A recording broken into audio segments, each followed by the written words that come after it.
Hey everybody, today we're talking about cylinders and cones. All right, cylinder like the one pictured in here. Cones we could think of as circular pyramids. I think I said something like that in the last lesson, but we call them cones, right? So for a cylinder, we're going to find the volume and the surface area. Again, very different things. There is a very simple formula for volume, and volume calculations tend to be simpler than surface areas. So if we want to find the volume of this cylinder, the formula for the volume of the cylinder is going to look familiar. It's got a capital B and a lowercase h in it, just like the formula for the volume of a pyramid, which also had a 1/3 in it. Okay. Because a pyramid, regardless of the kind of base it has, doesn't go straight up. The edges all don't go straight up. They all are angled in towards a common point. And that's why we need the 1/3 factor in that formula. But the volume for a cylinder, because all of the sort of edges around the side all go straight up, will be capital B base area times height.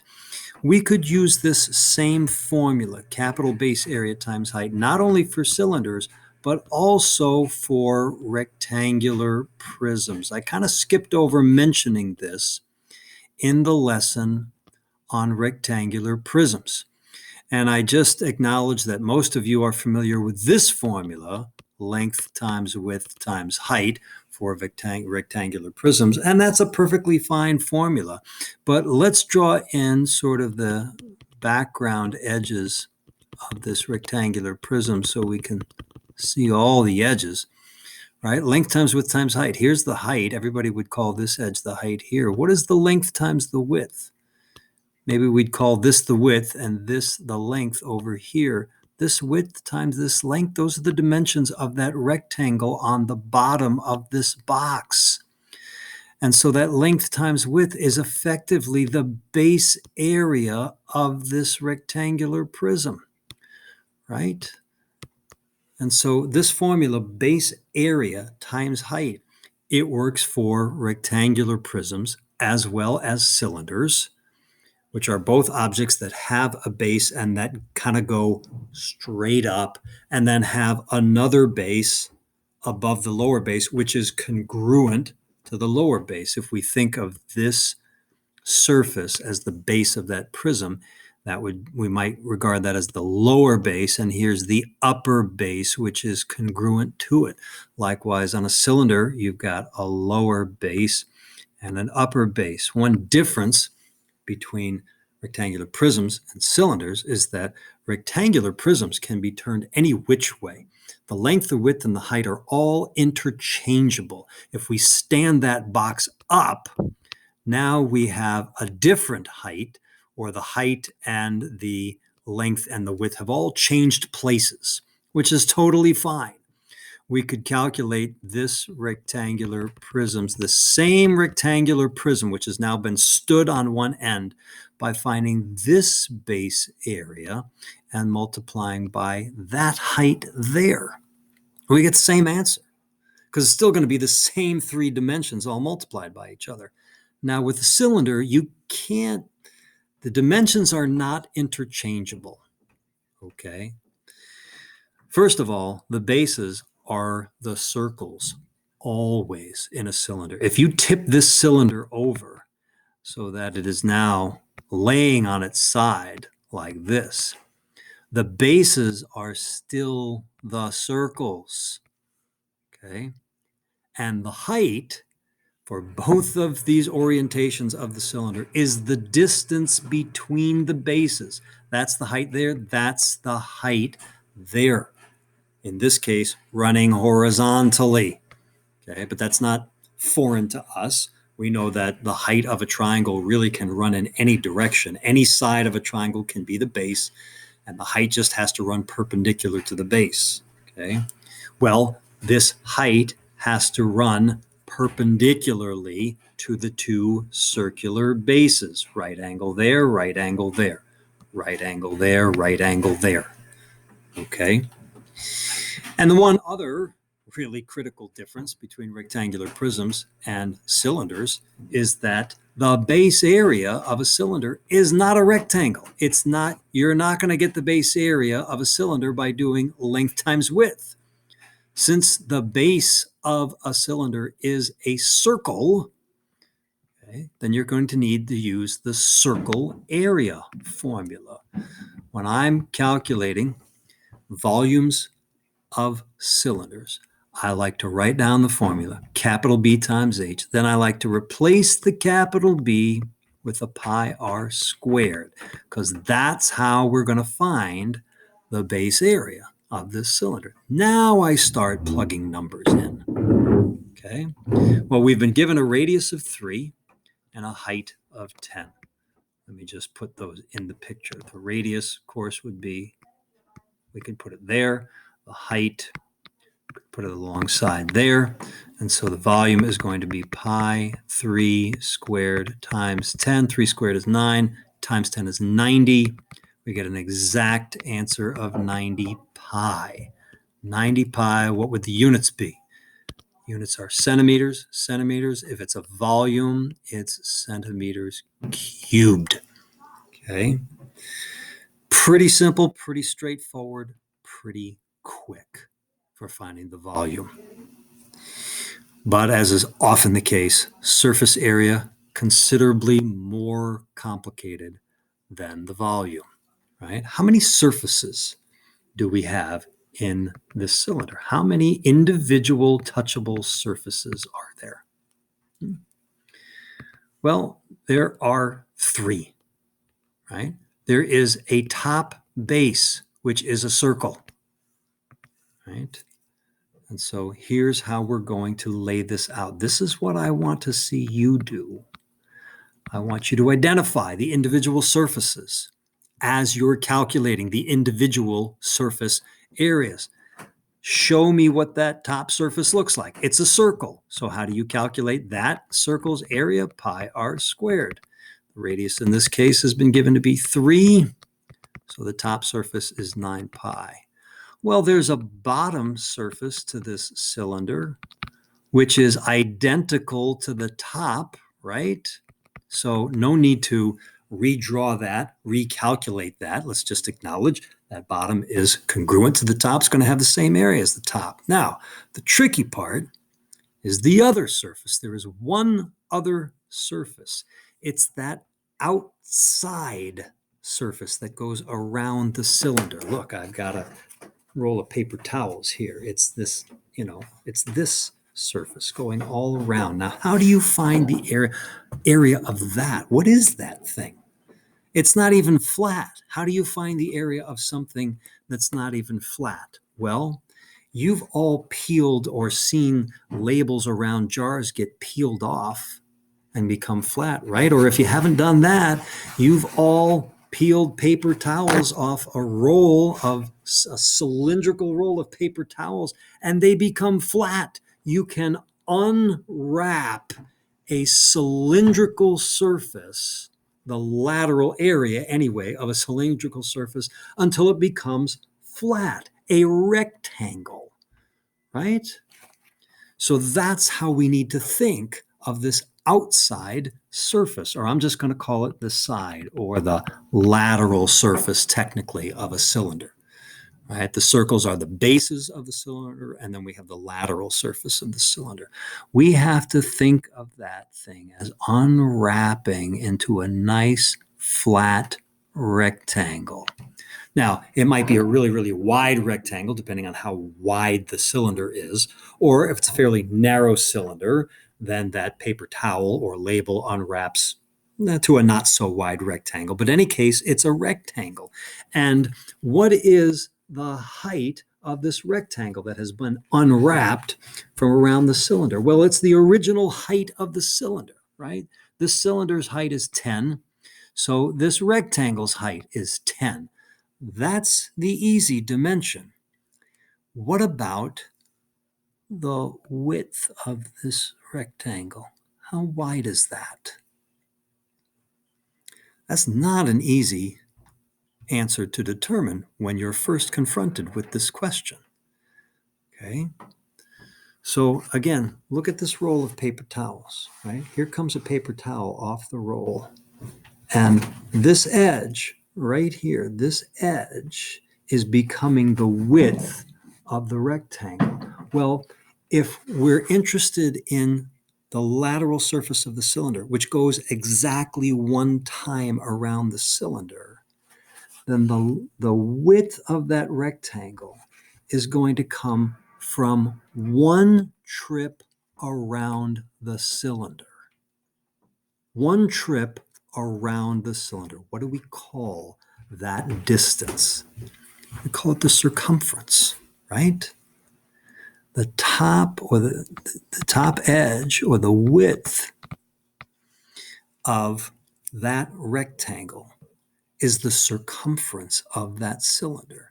Circumference is equal to pi times the diameter. If the radius is 3, the diameter is 6, and so the width of this rectangle equals 6 pi. That's the width of the rectangle. We are still trying to find the area of this rectangle. But now we have the two dimensions that we need, 10 units tall, 6 pi units wide. The area of the rectangle is 6 pi times 10, which is 60 pi. So 60 pi for the lateral surface. Total those up, you get 78 pi for the total surface area. 78 pi centimeters squared. Okay? It's easy to get lost and confused in the work of surface area because we are using the circle area formula. We are also using the circle circumference formula, right? But then that circumference is only part of the calculation of the lateral area. Okay? So 2 circles and a rectangle. That's what all cylinders are comprised of.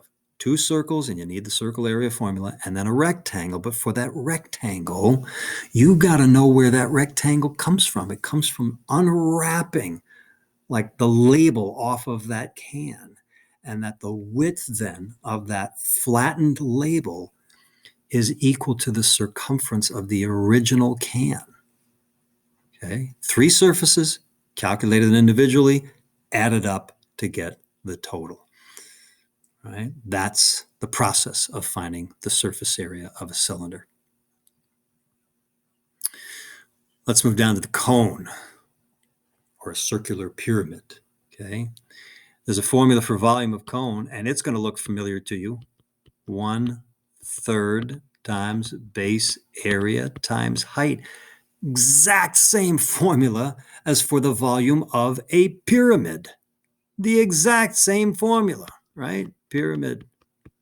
1/3 times base area times height. The difference is the shape of the base area.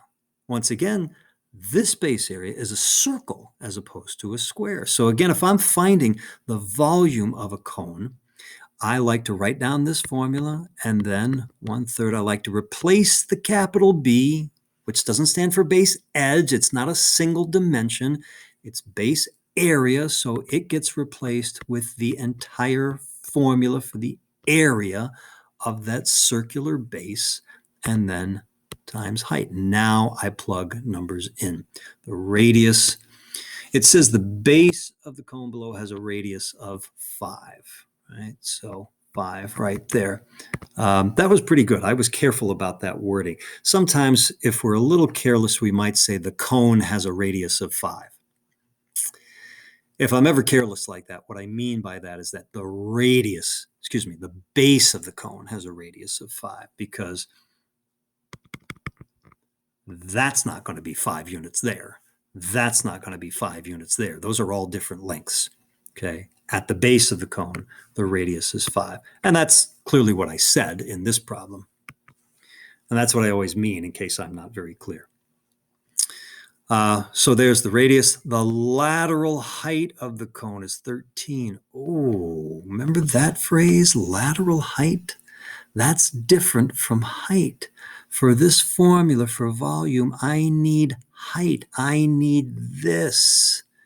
It's not been given to me. This has been given to me. The lateral height, the height from the top of the cone down along the lateral surface of the cone to the bottom. That's 13. I'm going to need to find h. But I think if you followed along with the last lesson, pyramids, okay, you probably have an idea as to how we're going to find this h. That h and that 13 and that 5 all make a nice right triangle, right? So h squared plus 5 squared is equal to 13 squared. And so that, if we do the little bit of work required there to solve for h, I'm not going to show all the work. H turns out to be 12. Okay, so the volume, 1/3 pi 5 squared times 12. All right, 12 times 1/3 is 4. 5 squared is 25. Times the 4 is 100. Final answer, 100 pi cubic centimeters for the volume. Okay. Now the lateral surface area of a cone. Well, let's talk about the total surface area of a cone. There are two distinct surfaces of a cone, just two. There's the base, which is a circle, and then there's the lateral surface. Okay. Unlike a cylinder, which has two bases and a lateral surface, a cone has just one circular base and one lateral surface. Right? And again, this lateral surface is kind of curved.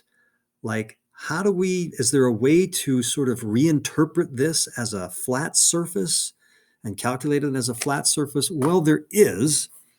I'm not going to present that to you today. Well, I'm not going to try to convince you of the truth of it today, but the fact is that I constructed this paper cone just within the last few minutes for this lesson by taking a circle,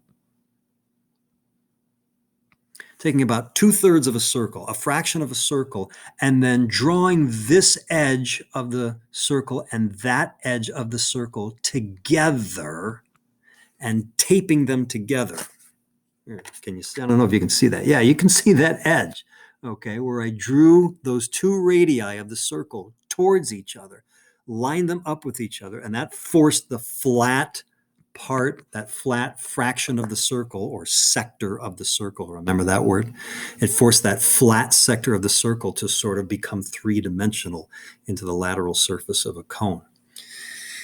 And so, in fact, there's a way to calculate the lateral surface of a cylinder by thinking of it as a fraction of a circle, but we're not going to take that approach today. I do go into that in more detail in my honors geometry classes, but there's this other option for calculating the lateral area of a cylinder. It comes from this formula, 1/2 times c times, what is that? That's supposed to be a script L. And I think I've mentioned that letter before. It's an L. Okay. That L stands for lateral height, which is different from the straight up height. It's the height along one of the lateral surfaces. Okay. That's the 13 that's been given to us in this problem. The capital C, that's a familiar symbol. That stands for the circumference of the base. Okay, at the base level, what is the circumference? But this is not the only surface of the cone. Let's keep in mind, there is the base itself. Okay, so the lateral surface area is going to be 1/2 times c times L. And the circumference is pi times the diameter. So I like to replace the capital C with the formula for capital C, and now start plugging things in. 1/2 times pi times, let's see, the radius is 5, so the diameter is 10. The lateral height was given to be 13. That all comes out to be 65 pi square units for the lateral surface. Okay. And I like this little connection here. 1/2 times C times L. That's kind of like the formula for the area of a triangle, isn't it? Area of a triangle is 1/2 times base times height. The base is this edge. The height is that distance. Circumference is this whole edge. And lateral height is that going up to the top. It almost seems like it makes sense, like that should be the formula for the lateral area of a cone, because that seems so strongly connected to the area of a triangle formula. By the way, you don't have to memorize any of these formulas, and I'm going to put all of them on any quizzes or tests that you take, right? You could look them up anyway, but I'm going to give them to you. Okay. So there's the lateral surface, and then the bottom. Let's distinguish that. The bottom is a circle, and so it's going to be pi r squared, pi 5 squared, which is 25 pi. Add these two together. 65 pi plus 25 pi is 90 pi square centimeters. Okay. Now, once again, you can Google formula for surface area of a cone. I'm going to keep saying this. I'm going to keep giving you these warnings. You can Google a formula for the surface area of a cone. It's going to be sort of a combination formula. It's going to be something like this: pi r squared plus 1/2 CL. That's what the formula is going to look like. Okay. If you don't recognize that this is kind of a two-part formula, where this part refers to the base, the circular base, and this part is exactly the lateral surface. If you don't recognize that, you're going to have trouble doing one of the homework problems. Let's take another sneak peek at the homework, okay? Like we did in the last lesson. Let me find it and open it for you, and I'm going to give you some tips and some hints. So front page, pretty straightforward. Here's a nice solid cylinder. I've given you the radius and the height. Find the volume and the surface area. Very straightforward, just like the cylinder problem we did in the notes. Problem number 2, as equally straightforward. But I have a couple questions about how the answers to numbers 1 and 2 compare to each other. In 2C and 2D, I want you to compare the volumes of the two cylinders. I want you to compare the surface areas of the two cylinders. There's something interesting to be concluded from those results. Okay. It's not going to be hard at all, but I want you to do that. Now, this is going to make you think a little bit. Okay. The object below is a solid cylinder with a cone-shaped hole dug out of the sort of the inside of the cylinder, or dug from the top down. Okay. Kind of like a dog food bowl. The dog food bowls aren't really, designed like that, but sort of. Think of it sort of like that. Okay. And you want to find the volume first of this bowl, which is going to be easier than the surface area. Okay. Volumes are almost always easier. But how do we think about the volume? How are we going to do this? Right? It started out, at least the way this problem describes it, it started out as a solid cylinder. So you can begin this problem by finding the volume of the cylinder as if it were solid. But then some of that solidness has been dug out and thrown away, discarded. So we need to subtract the volume that's been dug out, the volume of the cone-shaped hole in this bowl. So you're going to have to find the volume of the cone, right? And then subtract that from the volume of the cylinder. Now that's the easy part of number 3, is finding the volume. Okay, and all the dimensions you need have been given, so that should really go pretty quickly and easily. Okay, now what about the total surface area? How many surfaces are there in this solid object here? How many distinct surfaces can you touch? Well, there's the bottom. That's a a nice flat whole circle, right? There's still the outside surface.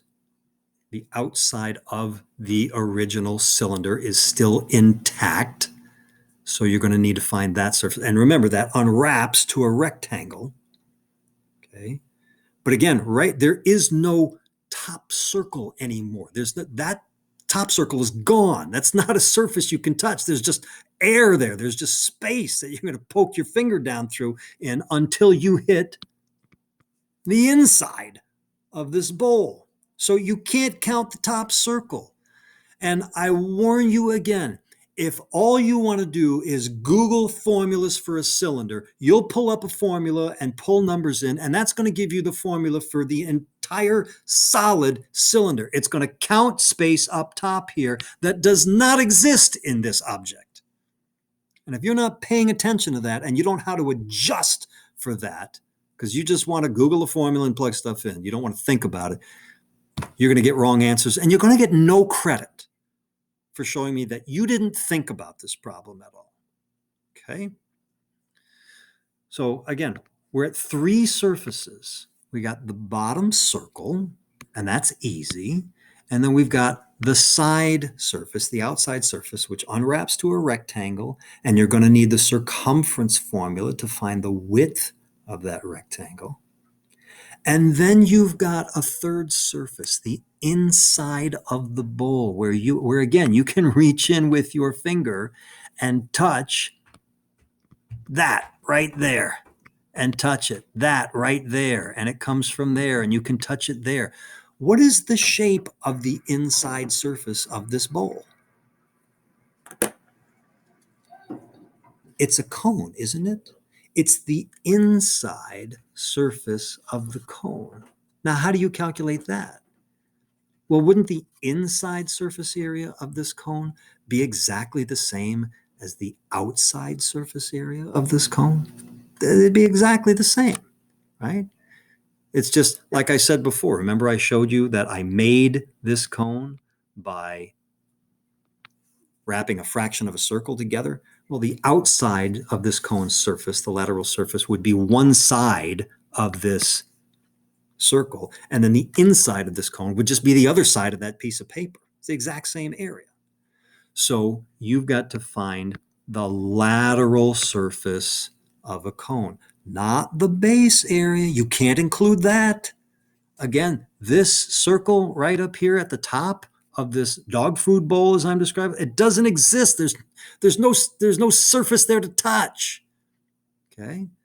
So while you're going to need surface area ideas from both a cylinder and a cone, if you just use formulas that you've Googled and plugged numbers in and then add it all up, you're going to get the wrong answer and you're going to get no credit.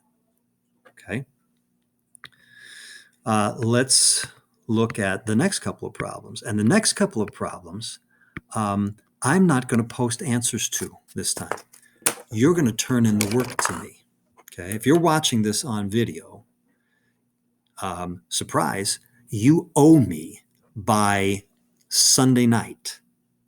No, I take it back. Saturday night.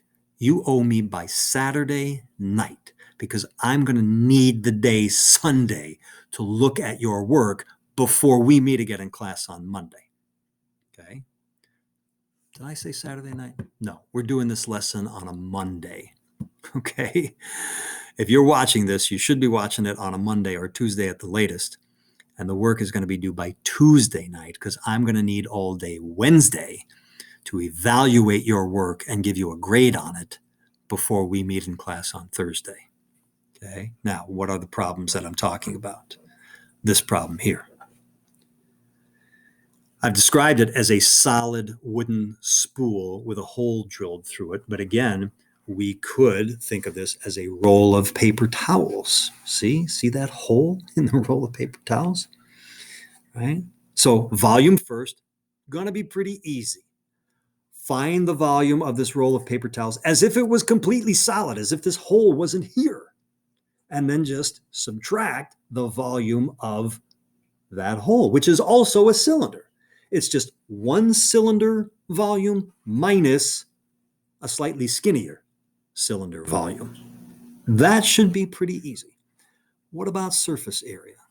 When you turn in your work to me, it's got to be laid out clearly what you're doing. And I'm going to tell you right now what you need to lay out for me, okay? Maybe you want to actually have this video on while you're doing this work and replay it, rewind it, replay it, so you know exactly what you ought to be turning into me if you want to get full credit for this problem. You got to show me every individual surface, what it looks like, and then the calculation that leads to that surface's area. So what are the surfaces? Well, there's a top. Well, the top is not a simple area. It's a circle minus another circle. So that's what you want to draw it like. You want to draw it to look like this on your paper. I better see a drawing that looks like this, a circle with a circular hole inside. Okay, and then calculate that. Now for the bottom, you don't need to draw another picture. You don't need to do the calculations all over again. Clearly the bottom is exactly the same as the top. So just write bottom and then just write the same result as you got for the top. There is an outside surface, a lateral surface, which unwraps to a rectangle. Okay, you got to calculate that, draw that, show me the dimensions of that. You're going to need the circumference formula to find out how wide that rectangle is. And there is a fourth surface, a surface that you can touch, that I haven't touched yet. Excuse me. We need to count it, we need to calculate it and count it. Where is it? Can you see in the three-dimensional image on the screen where it is? Because you can't really see it the way I'm holding up this roll of paper towels. Where is it? It's in there. It's the cardboard surface in here, right? You can reach in there with your finger and touch that cardboard surface. What is the shape of that surface? It's a cylinder. Now it's the inside of the cylinder, but the inside of a cylinder surface is exactly the same as the outside of a cylinder surface, right? Here's a cylinder. Here's a paper towel, which is a rectangle. If I roll this up into a cylinder, the outside lateral surface is identical to the inside lateral surface, right? So that inside cylindrical surface is just a cylinder, although it's a narrower cylinder than the outside cylinder, right? You can touch it. It's surface that counts. It needs to be added in to the total, okay? And here's where you could potentially get confused, because when you're doing volume, the volume of this inside cylinder needs to be subtracted from the volume of the outside cylinder, because that stuff has, in effect, sort of been drilled out and thrown away. But when you drill the stuff out, the volume out to throw it away, you create new surface area on the inside, surface area that now has to get added, right? So 4 surfaces, circle with a hole and a second circle with a hole, then the outside lateral surface, and then the inside. I want to see pictures of all 4 of those surfaces and all the calculations leading to the areas of those 4 surfaces, and then add it up to get the total, okay? Now there's this one. Here's a cake with a 90-degree slice cut out, okay? So how much of the cake is left? Not in terms of degrees. What fraction of the cake is left? So 3/4 of the cake is left, right? We cut out 1/4 of the cake, 3/4 is left. Volume, well, volume again is going to be pretty simple. This is 3/4 of a cake. Okay. Find the volume of the whole cylinder and then multiply that by 3/4, because you have 3/4 of a cake. So do 3/4 times the volume. Please do it that way. Please do it that way, because even though I just said it, I know what some of you are probably going to do. You're going to find the volume of the whole cake. Then you're going to find the volume of 1/4 of the cake, which has been subtracted. And then you're going to subtract that 1/4 cake volume from the whole volume, which is fine. You'll get the right answer if you do all those calculations correctly. But why not just recognize up front that what you actually have is 3/4 of a cake? And so just multiply the cake volume by 3/4. That's a lot less steps, right? So do it that way. And that should be pretty easy and pretty quick. The surface area. Okay, now I don't have 3/4 of a cake to hold up in front of you here. We're going to have to talk about the object that you're looking at on the screen there. How many surfaces are there? What are their shapes? What do they look like? You got the top. What does the top look like? It's 3/4 of a circle, right? You're going to need the circle area formula, but you're going to want to multiply that area by 3/4. And again, do it that way. Multiply the area of a circle by 3/4. Don't multiply by 1/4 and then subtract the 1/4 from the whole thing. Yes, you'll get the right answer that way, but it's a lot more steps. Okay, that's the top. What does the bottom look like? It's the same as the top, right? So you don't have to redraw it. You don't have to recalculate it for me. What about the outside surface? See, the outside surface is, there's like, what used to be the whole outside lateral surface of a cylinder, that's not all there now. You only have 3/4 of that outside surface, right? And again, that whole outside surface would unwrap into a rectangle, find the dimensions of that rectangle and find its area, but then multiply that by 3/4. Okay. But there are more surfaces now we haven't talked about. More surfaces, plural. What are they? Where are they? There are those two rectangles right here. Let me get my pen. There are those two rectangles there. Oh, come on, pen. There and there. Those are surfaces that you can touch, and they need to be calculated and added into the total. Okay? So 1, 2, 3, 4, 5 surfaces here. A top, a bottom, which is equal to the top, the rounded outside surface, and then the two flat interior sort of rectangle surfaces. They're kind of still sort of on the outside because they're not inside like the inside part of a roll of paper towels, but they're kind of outside. The rectangles, let's just call them the rectangles. They need to be counted. Okay? I want to see pictures, individual pictures of the distinct surfaces, the calculations that lead to their areas, and then totaled up to get the total. All right? I'm not posting answers to these. You got to turn your work in by Tuesday night. I'm going to grade it. You're going to get credit for it. And then we're going to talk about it in our next meeting. Okay? That's it.